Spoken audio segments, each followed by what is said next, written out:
teaching tools, the Drought Aware app, the World Imagery Wayback, and the Water Balance. I've explained the Exhibits app about a half an hour ago, and I just want to pop that out into a separate tab so you can see why this is a very powerful teaching tool. So I'm going to show you my story map that's based on this. There's also an Exhibits app, but this is actually using map actions. So Big Sky Country, name this feature. Okay, and you can see that I've got a choice here, and then I can go see this same feature at 1 to 100,000 scale, see this same feature. See these left boxes to the left of this map is a action now to the Atlantic coast. And you can see my map action basically pans you over to, in this case, a tombolo off of Lynn, Massachusetts, not too far from Boston, or Boston. Okay, and I've got the answers, of course, to each one of these questions in this map as well. But this is using map actions. Map actions. Very powerful technique, I think, that you should take a look at. It doesn't take you too long to actually, and you can do it in 3D. Right here, I've got some 3D scenes as well. And it's a nice way of teaching about landforms, right, with 3D scenes. It's all fine to look at 2D, but here we've got the Point Reyes Peninsula. Hey, look, this is separating from the rest of California. Here is this graben. This is a depression between the North American plate, which is in the distance, and the Pacific plate, which is where most of Point Reyes is. So fascinating to be able to look at this in multiple dimensions with these web mapping applications, in this case, 3D scene inside ArcGIS Online. Wonderful. Even Shakespeare loved maps. It's not just you and I. Here's proof. William Shakespeare, King Henry IV, Part 1, Act 3. Lord Mortimer and Cousin Glendower. Will you sit down? And Uncle Worcester. A plague upon it, I have forgot the map. Hey, that's evidence right there that Shakespeare loved maps as well. Now, some of my favorite maps and apps from the Living Atlas of the World. Manhattan Coffee, which is a map of Starbucks locations around the planet. Popular demographics, very powerful. Got the 2020 census data in there now, the American Community Survey, and yes, additional population data for the globe. Real-time weather is very powerful to use, and I've used that numerous times this year. Wildfire perimeters or tornado tracks. That's all available at your fingertips as well. And then global hydrography with nested rivers and watershed boundaries. Why does that matter? Well, for example, the reason why that matters is because if you want to teach about scale, it's a very powerful tool. So if we go to arcgis.com and we say, oh, map, and what if we wanted to add data to that map? How about this? Browse layers, and I'm going to look for World Hydro. And in that World Hydro, I'm going to look at, I'm going to look at not the Living Atlas, but ArcGIS Online, World Hydro Reference Overlay. So at a certain scale, I only see the Yangtze, the Nile, etc. Oops, what happened to my World Hydro? Let's do that again. ArcGIS Online is a good review. World Hydro. And there it is. Okay, super. There we go. So at a certain scale, I'm seeing the Yangtze, the Nile, major rivers, the Danube, and so on. If I zoom in, I'm going to see more and more detail. So I love this as a way of teaching about scale and tributaries and river systems and how they work and how they interact and so on. And in certain places around the world, and I'm trying to get this for the globe, but right now it's just the US in this case. But if I zoom in to certain parts of the world, I see the watershed boundary. So for example, in Iowa, the Missouri River watershed on the left side or the west side of Iowa, and the Mississippi watershed on the east side of Iowa. And see this watershed boundary running right through the state. And if I zoom in more, I'm seeing even further subdivisions of that watershed boundary. So you can see, okay, here these streams are flowing to the south, and north of this boundary, these streams are flowing north. Fascinating. So you've got the watershed boundaries and the river systems at multiple scales. I just love this. So there's a watershed boundary there. There's a watershed boundary in Colorado where I am right now. Actually, several. One of the most famous is the Continental Divide running right through our state from north to south. Fascinating. So I love some of those data sets that I've just shared with you. Why does data matter?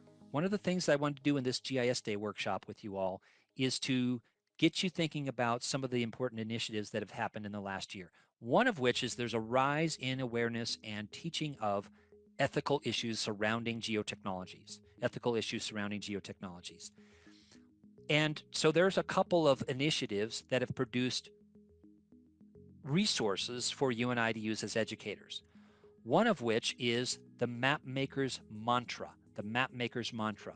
It is a essay from some colleagues at ESRI, Aileen, Alan, and Clint, that wrote this essay about, okay, what are some core things that map makers, all of us, are potential map makers, including your students? Be honest, be accurate, be transparent, accountable, minimize harm, seek to provide value, be humble and courageous. I love that one, especially. But some core things to think about as we map and communicate the results of our findings. There's also a initiative that ESRI, AAG, and a couple of others have been involved with, creating a geoethics set of papers that are right now out for public review. My main interest there was, how do you teach and learn about ethics? And on my and my colleague Jill Clark's Spatial Reserves data blog, we have a number of things about ethics that we've written this year. Case studies. There's also geo-privacy. I'm going to do a search on spatial reserves. The geo-privacy video series that a colleague in Colorado here with me, a wonderful professor from Colorado Mountain College, Dara Seidel, created. One of the geo-privacy videos that she's got on this resource is with Repo Man. Repo Man. So Repo Man has cameras on the front of his car taking pictures of license plates. And so you watch this video of an interview with Repo Man saying, hey, do you have any sort of ethical twinges about you taking pictures of these license plates for possible stolen vehicles that some people are paying you to get license plate information about? He's like, no, this is my job. I'm just providing the data. So getting the students to think about, how do they feel about that? Would they take a job that required them to do that? And also, perhaps even more importantly, or equally importantly, are license plates public record? Should they be blurred, like some people's faces in certain uh, photos and certain applications like Google Street View blurred? On a related note, I have students oftentimes look at gigapan images. Some gigapan images are like Google Street View and the faces are blurred. Others they're not blurred. And so if they're not blurred, I ask the students, does it matter if I can zoom in on someone's face or on the dashboard of their car in a super high resolution image like this gigapan image off of the tower in London or tower in Beijing or anywhere else around the world where these gigapan images exist? So thinking about location privacy, copyright, ethics, all of those things have really advanced over the last year. So that I encourage you to look at some of these essays that we've got in the Spatial Reserves blog if you want to find out how to get a hold of these resources and also how to teach with them. And that blog of ours is in its 11th year. We update it every few weeks or so, sometimes every week with here we go, with those resources. So I hope that's helpful. Again, that blog is about how to teach with data, why to teach with data, and then also where to find data, how do I know if it's any good, can I trust it, and ethical issues. Why do I lay so much emphasis on how do I know if I can trust it? Well, because in part, everyone can create a map. And so you've got thousands of content items in ArcGIS Online alone that have been created daily. In the time that you and I have been chatting during the session today, thousands of items have been placed in ArcGIS Online. There's no ESRI data bouncer saying you can't put that data there. No, it's a completely open platform. Now, there is the Living Atlas of the World, which is a subset of that, which I wanted to mention, especially for you educators, because that has metadata-rich elements, and they're updated, and they're from authoritative agencies, USGS, United Nations Environment Program, World Health Organization, the U.S. Forest Service, et cetera. Okay? Doesn't mean they're perfect. Remember, we're still trying to understand the complex world. And maps are imperfect representations of reality. Imperfect representations of reality. They're very useful representations, but they're all imperfect in certain ways. Some of you read Mark Monmonier's How to Lie with Maps book as an undergraduate or a graduate student. Wonderful book. The point Mark's making is that, again, all maps lie. They have projection issues. They have missing data. We have to generalize because we can't show everything at one-to-one scale. That would be an awfully big map. You can make a one-to-one scale map and maybe you have a kitchen table, but that's about it. Anything bigger than that would be really hard to fold. So maps have value. They also need to be viewed critically, and everybody is a map creator. So the Living Atlas of the World, wonderful resource, subset of the overall ArcGIS Online, but again, imperfect, but a very trusted core set of data. So let's do this. I'd like you to fill out a geography and everyday life survey that is tied to an article in Directions Magazine that Barbary Duke and I just wrote a couple days ago. Here's Geography and Everyday Life. So do a search on Geography and Everyday Life, or I will tweet this out right now in my Twitter feed.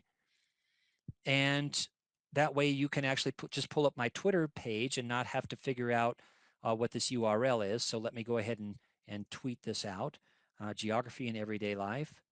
So twitter.com/Joseph Kerski, Kerski, and actually see the top link that I have in there is the Geography in Everyday Life link. I hope that's helpful as you go through this. So if we go to that post of mine from 30 seconds ago, now we've got a Geography in Everyday Life in 2022. Why did we write this? Well, because Barbary pointed out that this original article from Reg Gollage, who some of you know was a geographer at the UC system, University of California, Santa Barbara, and Reg was very keen on connecting geography to everyday life. So one of the articles that he wrote is the most popular article, according to Barbary Duke, in the Directions Magazine set of articles. It's been viewed by many, many people. So what we wanted to do here this year is we wanted to say, okay, 22 years later, how is geography embedded in our everyday lives? What's changed since 2000 and what's different? And so we basically refer people to Reg's original article, and then we also talk about, okay, what's changed, what's the same, what needs to be done. So I hope it's helpful. And then we explore another topic that I think is related. Are we all geographers? In some sense, yes. In some sense, no. But that's something for you to also think about and also perhaps pose to your students in your geography and GIS courses. But further on down, there's something called Let's Take a Survey. And if you take that survey, it is an example of what I'm promoting today in GIS Day 2022. Connect these tools together.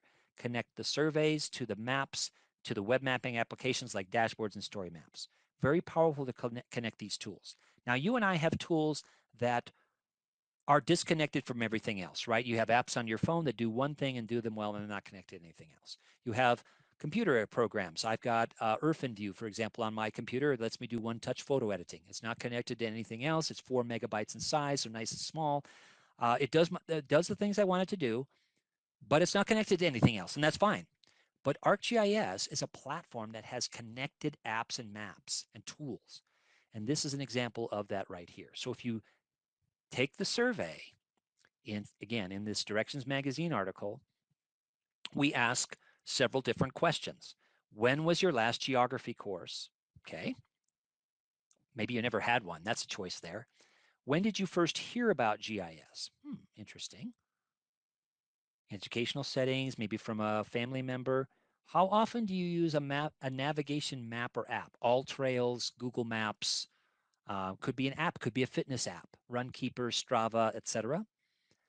Do you use an artificial intelligence enabled phone app? One of my favorites is the Picture This AI app, which allows me to, with surprising accuracy, identify plant species. And I've tested this in arboretums where you've got the species name on a little sign right next to the plant that the arborist had placed there. And it's remarkably close, if not exactly the same every single time that I've tested this. So I've got Picture This AI. There's all kinds of um, bird. There's Merlin Bird app that my colleague at the AAG tipped me off to, who used to be the Audubon director, Gary Langham. That's a wonderful identifying bird songs and the species of the birds, just based on audio. It's remarkable. Have you participated in a crowdsourcing project? Yes or no? Where is your approximate location? You don't need your address, just city country combination is fine. And then submit that. So basically, a couple of different simple questions. And if I go back to the article itself, Geography in Everyday Life, if you scroll down to right below the survey, we have the connected pieces that I was indicating before. View the results on a dashboard, which took me literally an hour and a half to create and set up. Not that long, so very approachable. So here we've got 34 people that have filled out the survey thus far. So you're one of the first to fill it out. And you can see the results in the dashboard. So the powerful thing is that if this was about walkable neighborhoods, if this was about invasive species, if this was about noise levels, number of pedestrians at intersections, historical homes, you've got a live feed coming from your survey that feeds the map and that feeds the dashboard, right? So I'm going to scroll over to Colorado because I've got a point on here as well, and there's other people with points on here as well. So fascinating, and then we've got some points appearing from different places around the world. So that's great. That's great. Okay, so if I refresh this, if one of you have actually filled out the survey during the time we've been chatting, nobody. Okay, no worries. But feel free to do that, and then you can see that you've got some information about what the survey results are so far. Again, thinking outside the box here. It doesn't have to be geography in everyday life. It could be infrastructure, natural features, etc. And it gets this live feed until you, the author of the survey, turn off the survey. I'm the author of the survey, so until I turn this off, it's going to be continually updating. So it was a pleasure writing this article with Barbarie, and I would encourage you to not only read this, but we'd love to get your feedback on. We've got like an infographic at the end about geography in everyday life, and getting people to think about. We really do think spatially all throughout the day. We may not on purpose think spatially, but I love this infographic at the end. We created this story about us traveling to a conference together. We've got some um, text, but then we also have an infographic at the end. So that's new, and I want you to take a look at that. All right, super.